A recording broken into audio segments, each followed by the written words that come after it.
Samajwadi party के वरिष्ठ सांसद अवधेश प्रसाद जी हमारे साथ मौजूद हैं। सर, जिस तरीके से गृह मंत्री अमित शाह ने बयान दिया है अंबेडकर को लेकर, किस तरीके से देखते हैं? देश के गृह मंत्री जी का बयान पूरी तरह से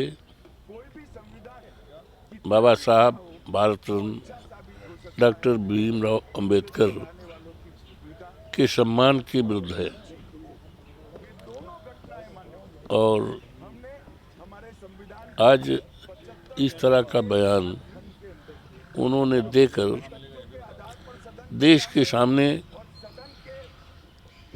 हमारी जो ज्वलंत समस्याएं हैं,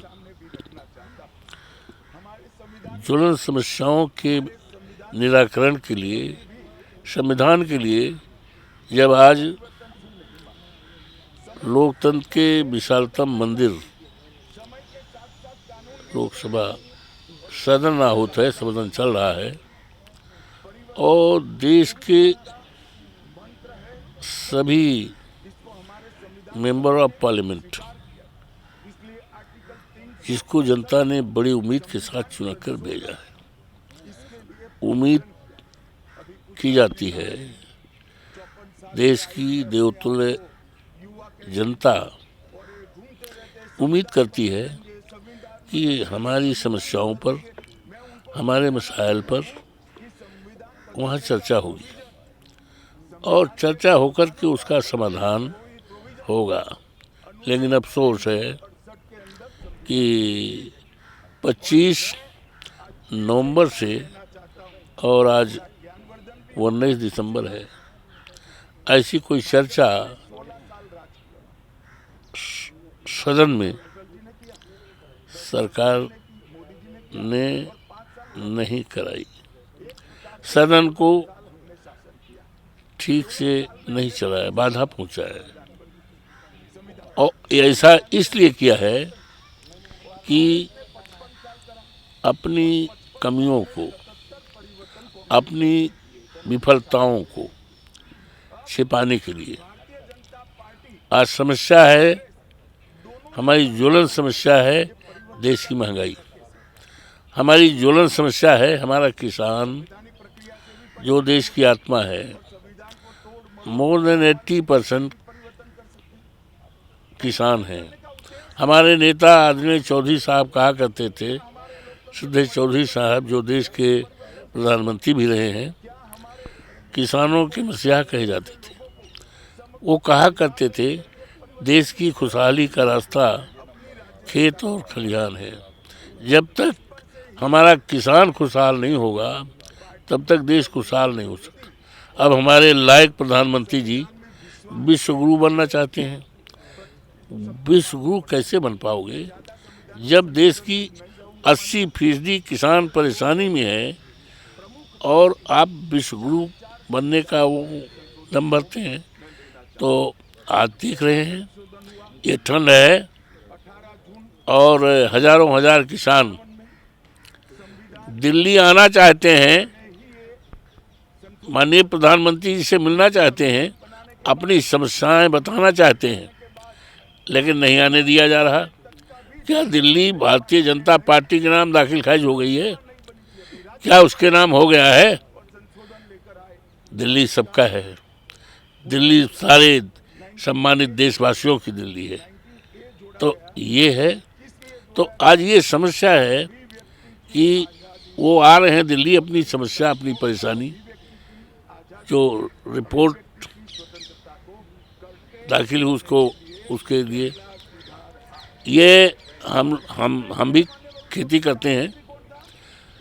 ये पहला उत्तर प्रदेश है, अब की पहला उत्तर प्रदेश है जहाँ पर किसानों को डाई खाद नहीं मिली। गेहूं जब बोया जाता है तो उसमें डाई खाद जरूरत होती है। ये पहली बार है लोगों को लाइन लगा करके ज़रूरत है 5 बोरी का, वो दे रहे हैं 1 बोरी और उसमें पता नहीं क्या जोड़ जोड़ करके कर रहे हैं। इस पर चर्चा होनी चाहिए। क्या लगता है? इस पर चर्चा होनी चाहिए, महंगाई पर चर्चा होनी चाहिए।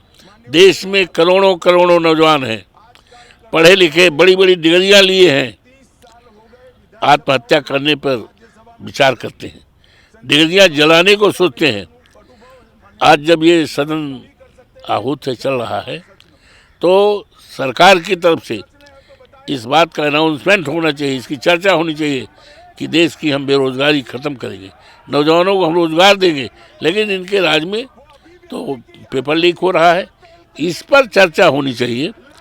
चीन ने हमारी जमीन पर कब्जा कर लिया है, हम उसको छुड़ाएंगे, इसको कहना चाहिए था। आपके नेता अखिलेश यादव ने ये मुद्दा उठाया था पार्लियामेंट में।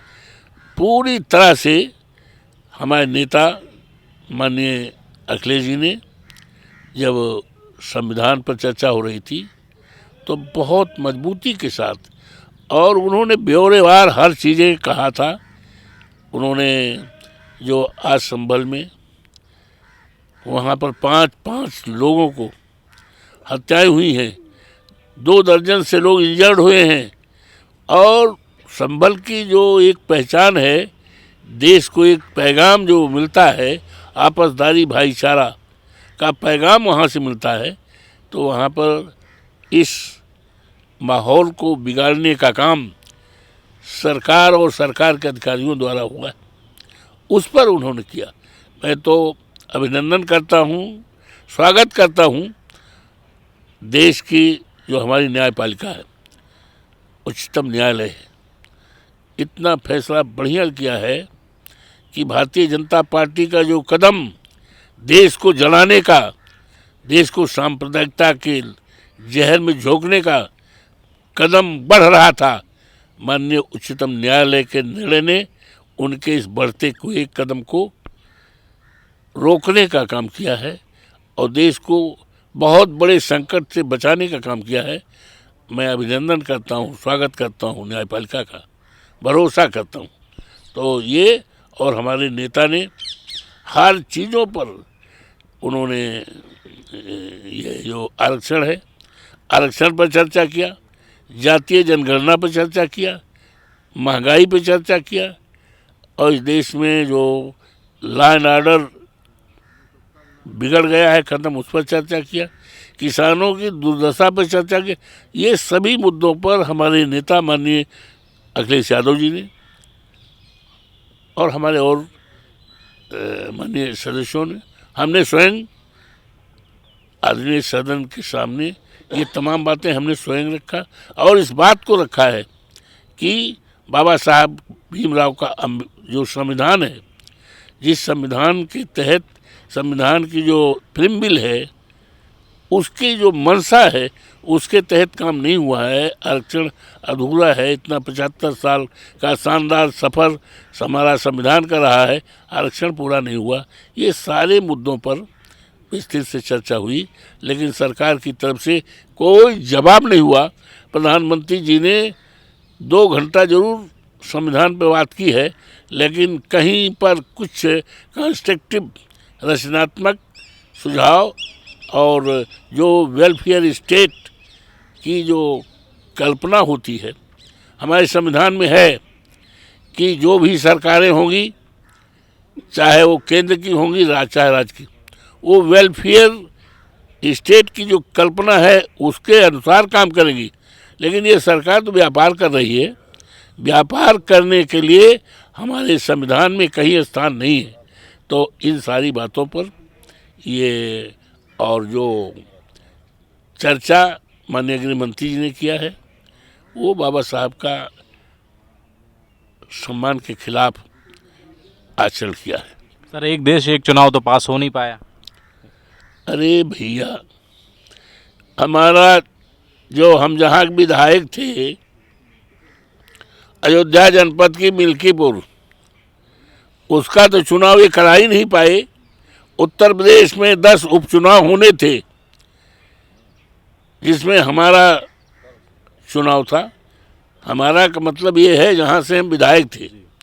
जब वहाँ के देवतुल्य मतदाताओं ने, देवतुल्य जनता ने हमें अयोध्या जनपद के 54 फैजाबाद लोकसभा सीट पर सांसद बना दिया, वो सीट खाली हो गई। 10 चुनाव होने थे, लेकिन एक चुनाव हमारा नहीं किया। डर गई है भारतीय जनता पार्टी की सरकार डर गई है, दहशत में आ गई। और दहशत में तो उसी दिन से आई है जब अयोध्या जनपद की 54 फैजाबाद सीट लोकसभा का ये मिल्कीपुर भी उस से सीट में है, हारे तब से दहशत में आए हैं। क्योंकि इनको तो बड़ा ही वो था, यकीन था कि हम मंदिर बनवाए हैं, तो मंदिर तो इन्होंने बनवाया नहीं।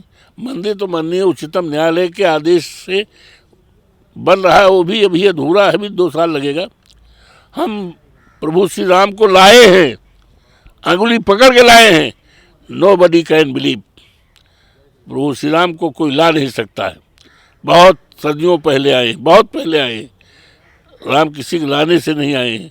इस तरह का प्रचार किया। और तमाम देश के जितने इनके मुख्यमंत्री थे, जितने गवर्नर साहिबान थे, यहाँ तक कि राष्ट्रपति जी को, महामहिम को, भूतपूर्व राष्ट्रपति, यूँ राष्ट्रपति जी ने चुनाव के संबंध में कोई न चर्चा की न कहीं भाषण किया, लेकिन भारतीय जनता पार्टी के लोग ले गए थे। उनको ले जाने का अप्रोप्रिएट टाइम था जब 22 जनवरी को प्राण प्रतिष्ठा हुआ, तो उसमें माननीय प्रधानमंत्री जी को, महामहिम जी को ले जाना चाहिए था। महामहिम जी को ले जा रहे हैं 10 दिन जब चुनाव रह जाता है तब। हम नहीं कहते कि महामहिम ने कहीं कोई चुनाव के बारे में कोई अपील किया, ऐसा न कोई सभा किया। हम महामहिम का रिस्पेक्ट करते हैं, हम संविधान का रिस्पेक्ट करते हैं। तो इन सब के बावजूद भी वहाँ से जब हार हुई और मिल्कीपुर सीट भी उस संसदीय क्षेत्र में है, तो दहशत में है। तो एक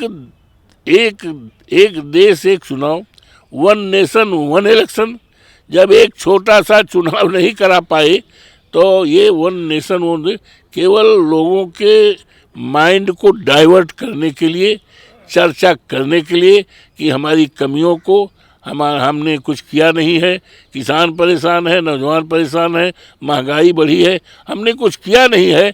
तो एक चर्चा देश में चलने के लिए, लोगों के माइंड को डाइवर्ट करने के लिए 1 नेशन 1 इलेक्शन किया है, और जो कि ना तो ये व्यवहारिक है और ना ये संविधान की जो अनुच्छेद है उनके प्रावधानों के विपरीत है। ये असंभव है, ये होना नहीं है। ये तो केवल लोगों के ध्यान को बटाने के लिए किया है। एक अंतिम सवाल सर, पूरा शीतकालीन सत्र खत्म होने को आ गया है, काम कुछ हुआ नहीं है सर, किस तरीके से देखते हैं? जनता का पैसा आप लोग चुनकर आते हैं। इसके लिए भारतीय जनता पार्टी की जो सरकार है वो जिम्मेदार है। यूँ लोकतंत्र में सदन को चलाने का जिम्मा सत्ता और विपक्ष दोनों पर है, लेकिन सत्ता पक्ष पर ज़्यादा है।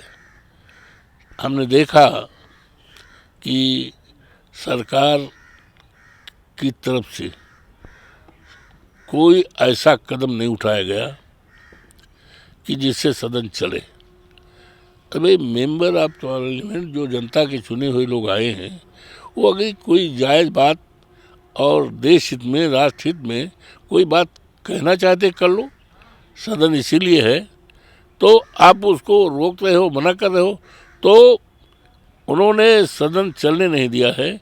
इसकी इंटायर रिस्पॉन्सिबिलिटी जो है ये सत्ता पक्ष पे जाती है, जो कि लोकतंत्र का जो सबसे बड़ा पवित्र मंदिर है, सदन, पार्लियामेंट, इससे बड़ा तो है नहीं।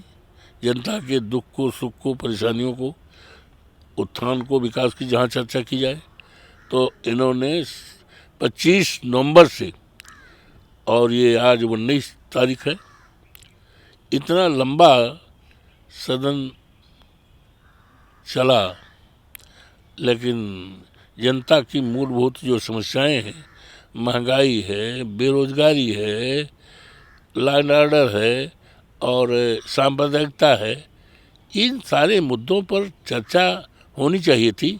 ये चर्चा नहीं हुई, तो इसके लिए इंटायर रिस्पॉन्सिबिलिटी जो है ये हमारी जो सरकार है, भारतीय जनता पार्टी की सरकार की जिम्मेदारी आती है। Thank you. बात करने के लिए बहुत बहुत शुक्रिया। कैमरा पर्सन चंदन के साथ दिल्ली से हृदय यादव, न्यूज़ पॉइंट।